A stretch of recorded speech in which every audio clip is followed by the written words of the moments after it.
Alltså mitt jobb är ganska underbart, måste jag säga ändå. Men vissa dagar är faktiskt bättre än andra. Vissa dagar får man liksom leva upp sin pojkdröm. Kolla här. Idag ska jag få köra den där. Tada! Polisbil. Och den råkar även komma från Volvo, Sverige. Och den råkar även vara elektrisk. Jag kan faktiskt ingenting om den här bilen, men som tur är så finns det någon som kan det. Jag vet inte varför jag känner mig lite nervös inför körarna, men det man gör då, när man trycker här, det ser ut som en vanlig Volvo, eller hur? Dubbelklickar man där. Nu, kolla där. Blåljus på! Kolla. Alltså på ett vis ska jag säga att det här är som att köra vilken bil som helst från Volvo som bara råkar gå på el. Men det är ju lite extra finesser här inne, minst sagt. Kolla här. Åh, tjena, Rakelsystemet här. Ja, vi ska jaga en bus över Torslanda här. Eller vad man nu vill hålla på med. Det är lite läslampa här med rödljus på för att inte störa ögonen såklart. Här har vi snabbknappar till syrener och blink, saftblandare. Det här är Ulf Rydne, produktchef på Volvo specialvagnar. Han jobbar på Volvo sedan år 2000 och hans favoritbil är XC70 D5 AVD. Gärna som polisbil. Det är svårt. Ni har glömt att montera handtag i den här bilen. Ja, det är för att vi brukar kalla det för omhändertagandeplats. Och då ska det helst vara en slät dörrpanel. Man inte kan dra ner vare sig rutan eller öppna dörren. Och vi har också ett fördröjningslås, så att när man låser den här dörren så kan man gå runt innan dörren låses upp och öppna dörren.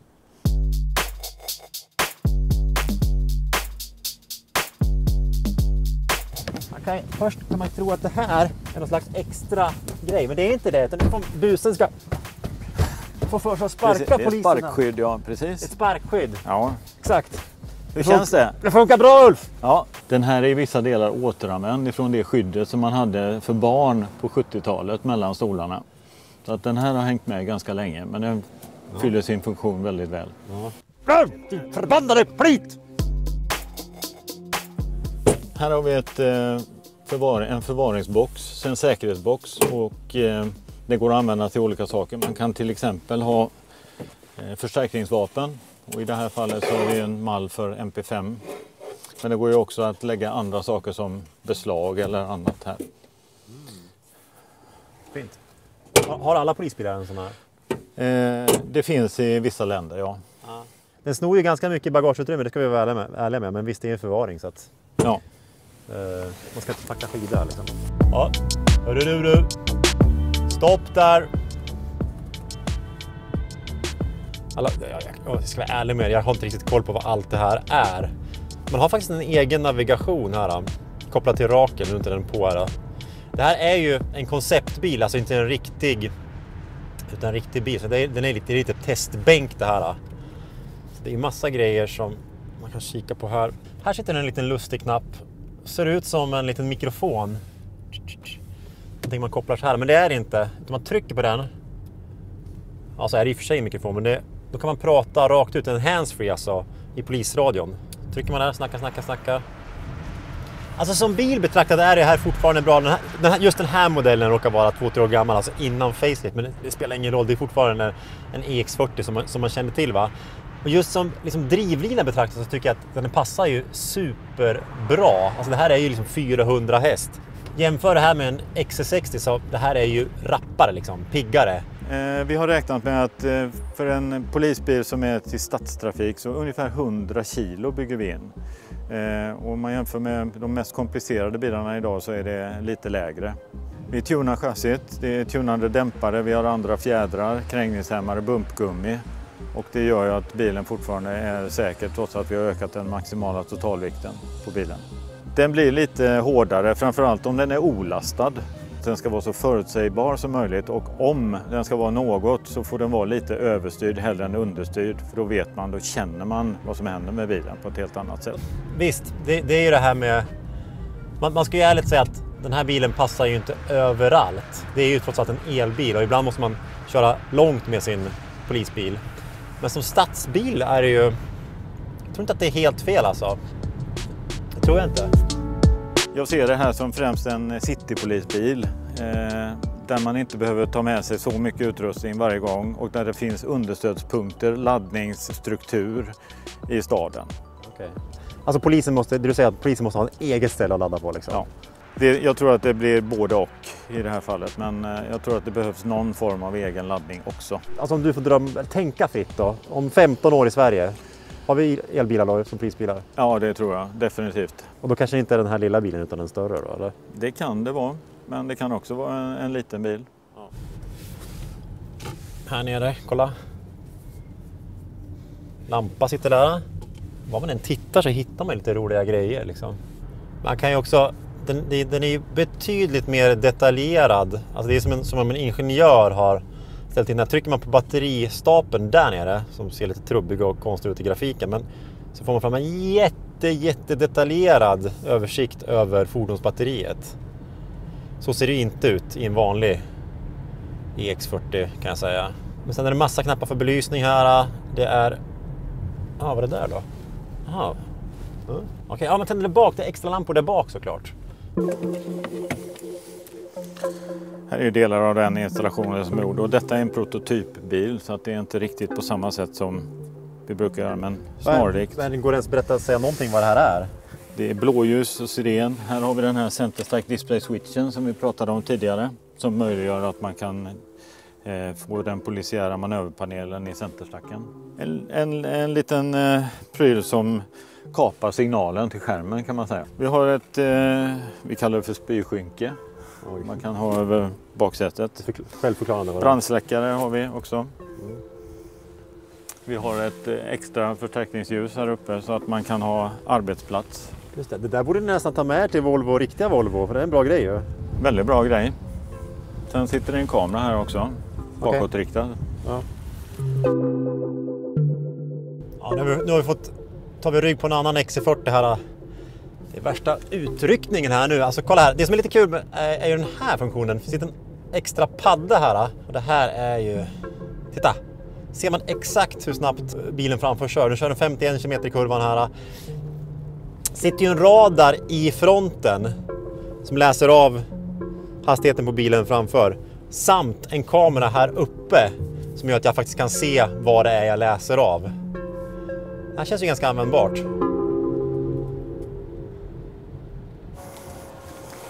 Har vi blåljus här också? Ja, du gillar dina blåljus. Jag gillar blåljus här. Det kommer inte få batteritorsk när den står och blinkar. Nej, det finns ingen risk för vi använder en hel del ifrån 400 volt-systemet för att supportera den polisiära utrustningen. Så den kan stå med all utrustning igång i 5 timmar utan några problem.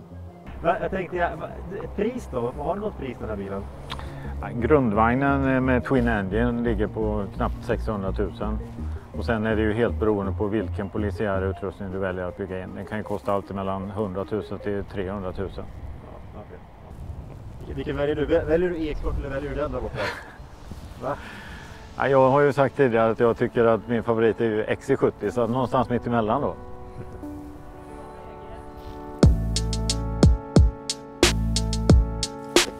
Vi får väl kliva in i historien också, Ulf, eller? Det tycker jag är bra. Alltså, jag ska säga, det som är så otroligt unikt med den här bilen. Jag som aldrig har haft ynnesten att köra en sån här... Vad är det för årsmodell egentligen? Vet du det? Den är inregistrerad 960109. 96, ja. Med 68 bil på mätaren. Fantastiskt. Va? Och så råkar det också bara vara en polisbil liksom. Så råkar det vara. Hur gör jag ens? Fan, jag kan inte starta en bil. Jag blir så nervös.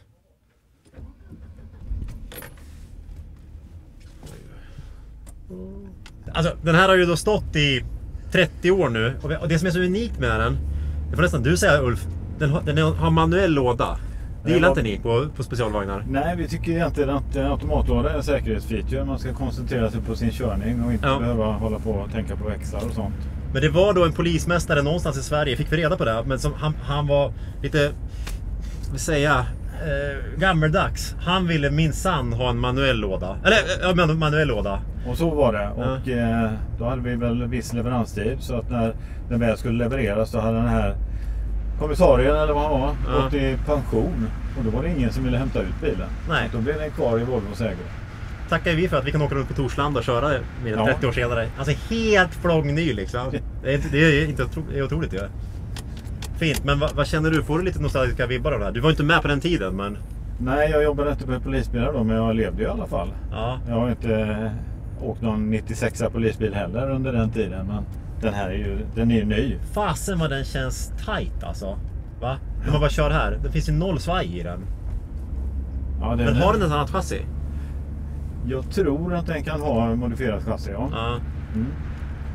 Ja, såklart, vi får inte hålla på att köra runt den här tillhör ju museet. Så vi ska inte slösa mil på den här nu, men nu har jag i alla fall lagt 1 kilometer till på den. Ja, nu står det lite mer 68,1, ja. Det är snyggt. Häftigt. Vad är det för motor då? 2,3 liters B23 klassiker. Ja.